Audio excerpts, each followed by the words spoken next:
से नरेंद्र मोदी सरकार के रेल मंत्री अश्विनी चौबे ने एक बयान दिया था कि अगर दो ट्रेन आपस में टकराएंगी तो उनके ब्रेक लग के कवच बन जाएगा। तो पश्चिम बंगाल की मुख्यमंत्री ममता बनर्जी ने निडर होकर वही सवाल रेल मंत्री अश्विनी चौबे से पूछा कि कहां गया वो कवच, क्यों नहीं लगा वो कवच। इस सवाल का आप जवाब दीजिए। 200 से ज्यादा लोगों की जान चली गई, 1000 से ज्यादा लोग घायल हुए पड़े हैं। आखिर इतने बड़े रेल हादसे का जिम्मेदार कौन? इस सवाल का कोई जवाब दे। देश की सरकार बोलने को तैयार नहीं है।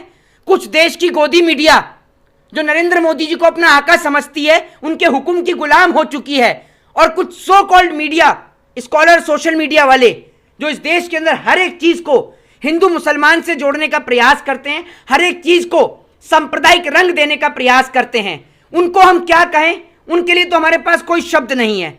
उनको शब्दों का जवाब जो उड़ीसा की जो पुलिस है, उड़ीसा के जो मुख्यमंत्री हैं, वो सही तरीके से दे रहे हैं। क्योंकि जो भी व्यक्ति इस इतनी बड़ी दुर्घटना को, जो भारत देश के इतिहास में पहली सबसे बड़ी रेल की दुर्घटना है जिसके अंदर 3 ट्रेनें आपस में टकराई हैं, आखिर नरेंद्र मोदी जी आप कब तक रेल के फीते काटते रहेंगे? देश के इतिहास में पहली बार आप किसी प्रधानमंत्री को देख रहे हो। इस देश में इतनी ट्रेन चली। मैं अपने से पूछना चाहता हूं, पत्रकार महोदय, मुझे बताइए कि राजधानी का फीता कौन से प्रधानमंत्री ने काटा था? बताइए आप मुझे, याद है आपको? लेकिन आपको पता है ना राजधानी ट्रेन चलती है और तमाम ट्रेनें चलती हैं, लेकिन आपको यह नहीं पता कि राजधानी ट्रेन का फीता कौन से प्रधानमंत्री ने काटा। मैं आपसे पूछूं कि तमाम विमान उड़ते हैं, उनका फीता किसने काटा? आपको नहीं पता। लेकिन देश के इतिहास में पहली बार ऐसा हो रहा है कि देश के प्रधानमंत्री जगह जगह जाकर ट्रेन का फीता काट रहे हैं। क्या कभी देश के प्रधानमंत्री ने ट्रेन से सफर किया है, या सिर्फ ट्रेनों को बेचने का ही काम किया है और ट्रेनों पर चाय ही बेचने का काम किया है?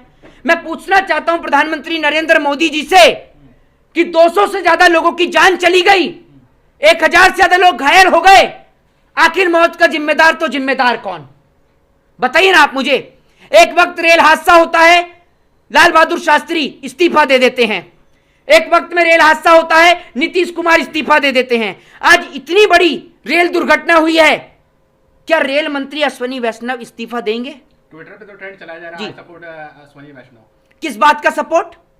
किस बात का सपोर्ट? इतना अच्छा काम किया, इस बात का सपोर्ट, ये अच्छा काम किया कि 200 लोगों की जान चली गई। नहीं, वहाँ राहत का काम किया ना। क्या राहत का काम किया? प्रधानमंत्री ने तो सीधे आके वहाँ पे राहत का काम किया। प्रधानमंत्री इंजेक्शन लगा रहे थे लोगों को, हैं?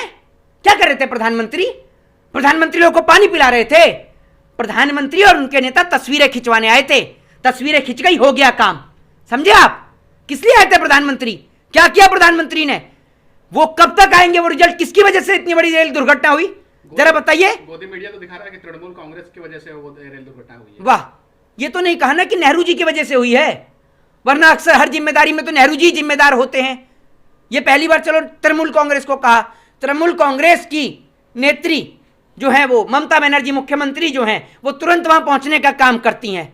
एक बात आप मुझे बताइए, आप उनको कह रहे हैं ममता बनर्जी सबसे पहले वहां पहुंचती हैं, और जब सारे गोदी मीडिया के पत्रकार तक दिनादिन कर रहे होते हैं, उस वक्त ममता बनर्जी पूछती हैं अश्विनी वैष्णव से कि कहां है वो आपके ब्रेक, क्यों नहीं लगे, कैसे चली गई 200 से ज्यादा लोगों की जान? दीजिए सवाल का जवाब। है आपके पास जवाब? आपका उद्देश्य हर जगह सिर्फ सांप्रदायिक हिंसा फैलाना है। आप लोगों का उद्देश्य सिर्फ हर जगह हिंदू मुसलमान करना है।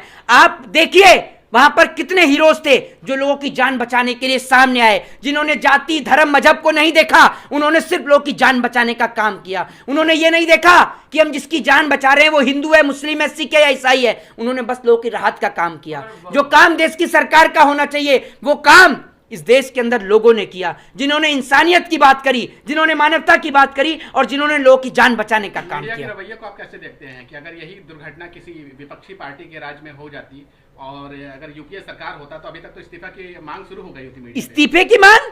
अमीश देवगन जैसे पत्रकार सड़क पर लेट रहे होते और अर्नब गोस्वामी चिल्ला रहे होते, इंसाफ दो, इंसाफ दो, इंसाफ दो, जैसे चिल्लाते हैं ड्रग दो, ड्रग दो, ड्रग दो, ऐसे चिल्ला रहे होते, इंसाफ दो, इंसाफ दो, इंसाफ दो। लेकिन अभी अमीश देवगन का भी गला खराब हो गया और अर्नब गोस्वामी के गले में तो सत्ता का फेविकॉल जम गया। दोनों की आवाज नहीं निकल रही है, दोनों चुप और मौन हैं। वहीं अगर कोई घटना हिंदू मुसलमान की होती तो टीआरपी बटोरने के लिए सब आगे रहते। गोदी मीडिया के पत्रकार की यह हालत है कि अब से कुछ दिन पहले गोदी मीडिया के एक पत्रकार को उन्हीं के टीवी चैनल पर इतनी बुरी तरीके से धोया गया कि टीवी चैनल वाले उनका माइक ऑफ कर देते हैं। विपक्ष के नेताओं को बुलाते हैं और जब विपक्ष के नेता मुंहतोड़ जवाब देते हैं, विपक्ष के एक नेता, ठीक है, जिनका नाम उदित राज था, वो अमीश देवगन के टीवी शो में बैठे होते हैं, तो अमीश देवगन चिल्लाते हैं उदित राज उदित राज उदित राज।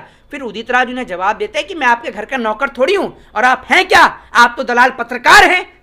तो ये सुन के अमीश देवगन बिलबिला उठते हैं और उनकी आवाज को बंद कर देते हैं वहां से, और उसके बाद उनको लाइव डिबेट से हटा दिया जाता है, क्योंकि गोदी मीडिया के पत्रकार डरते हैं। जब लाइव टीवी डिबेट में आप देखते हैं जूता निकल जाता है, ये कोई पत्रकारिता बची है? ये सरकार की दलाली का एक माध्यम है, जिन दलाली के माध्यम को तमाम बड़े बड़े कॉर्पोरेटर ने खरीद लिया है। गोदी मीडिया सिर्फ इस देश के अंदर इंसानियत और मानवता का गला घोटने का काम कर रही है। एक बहुत बड़ा गोदी मीडिया चैनल है, वो दिखाने लगा कि मस्जिद वहां पर थी, इसलिए वहां पर ट्रेन की दुर्घटना हुई है। बाद में पता चला वहां पर मंदिर था। देखिए, मैं आपको एक बात बताता हूं, ट्रेन दुर्घटना सरकार की नाकामयाबी की वजह से हुई है, ना कि मंदिर और मस्जिद की वजह से हुई है। और जो लोग हर एंगल को हिंदू और मुसलमान से जोड़ते हैं ना, जरा उनसे पूछिए भाजपाइयों के दामाद कौन कौन हैं, आपको पता चल जाएगा। दूसरी बात, ये इतने लोगों की जान गई। आपने देखा होगा, आप पश्चिम बंगाल की धरती पर खड़े हैं, तो पश्चिम बंगाल का एक व्यक्ति जो ट्रेन में मौजूद था, उनके पिताजी से उनकी बात होती है बेटे की, तो तुरंत यहां से एम्बुलेंस लेकर निकलते हैं, जिसका इलाज अभी पटना के अस्पताल, ये बंगाल के अस्पताल में भी चल रहा है, कलकत्ता के अस्पताल में चल रहा है। वो लेकर पहुंचते तो उनका बेटा वहां मिलता है जहां मॉर्चरी रूम होते हैं, जहां लाशों को रखा होता है, वहां से उनका बेटा मिलता है। अब देखिए किस तरीके से लाशों को वहां पर घसीटा गया, आपने देखा किस तरीके से लाशें वहां पर निकल रही हैं। लेकिन देश की सरकार और देश के रेल मंत्री किस तरीके से नायक फिल्म के हीरो की तरह निकल कर आ रहे हैं, तस्वीरें खिंचा रहे हैं। लोगों की जान चली गई और रेल मंत्री से कोई गोदी मीडिया का पत्रकार इस्तीफे की मांग नहीं कर रहा। एक प्रदेश की मुख्यमंत्री यहां पर राहत पहुंचाने के लिए पहुंचती है, सरकार से सवाल करने के लिए पहुंचती है, तो आरोप उन्हीं के ऊपर लग जाता है। क्यों भाई साहब? बंगाल के लिए एक मेमोरेंडम फिक्स किया जाता है। मैं दिल्ली से आता हूं तो बंगाल में यह कहा जाता है कि दिल्ली के लोगों को यह समझाया जाता है, उत्तर प्रदेश के लोगों को यह समझाया जाता है कि बंगाल में बम गिरता है, बंगाल में हिंदू खतरे में है। मैं बंगाल जब आया तो यहां ऐसा कुछ नहीं है, यहाँ लोग एक साथ मिलजुल कर रहते हैं। जी, बागेश्वर धाम कह रहे हैं उनको ये घटना की जान पहले से पता था। हाँ, धीरेन्द्र शास्त्री, उन्हें तो सभी कुछ पता है। उन्हें जब सब कुछ पता ही था तो पहले रुकवा क्यों नहीं दी? अभी उनको पता है कि सरहद पर कितने जवान शहीद होंगे, या सरहद पर कब बमबारी होने वाली है, कब गोली चलने वाली है, पता है तो बताते क्यों नहीं है पहले से?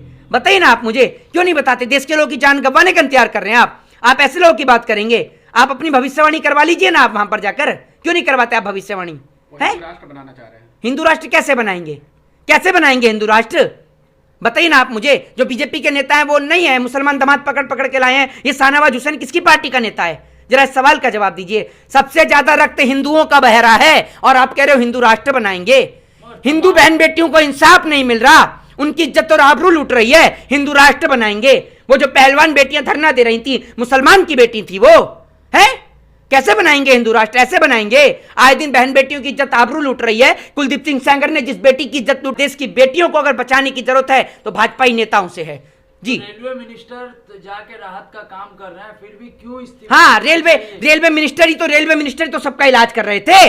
रेलवे मिनिस्टर तो जाके पटरियों से लोगों की लाशें निकाल रहे थे, लोगों को निकाल रहे थे, यही कर रहे थे ना। सोशल मीडिया में आपने देखा? हाँ, तो तस्वीरें खिंचवा रहे हैं, तस्वीरें खिंचा रहे हैं। तस्वीरें खिंचाने में क्या है? राहत का काम कर रहे हैं, उसको आप तस्वीर बता रहे हैं। कौन सा राहत का काम कर रहे हैं? लोगों का। तो जो लोगों ने जान बचाई है उनका क्या करेंगे? वो राहत का काम नहीं कर रहे थे?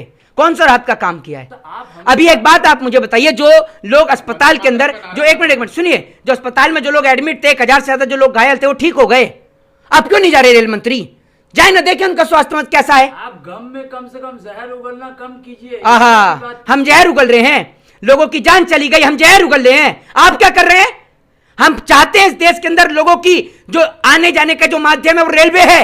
रेलवे पे आपने इतनी बुरी हालत कर दी कि रेलवे की टिकट के दाम को बढ़ा दिया जाता है इस देश के अंदर। रेल की स्थिति और परिस्थिति आज भी दुर्गति से जूझ रही है।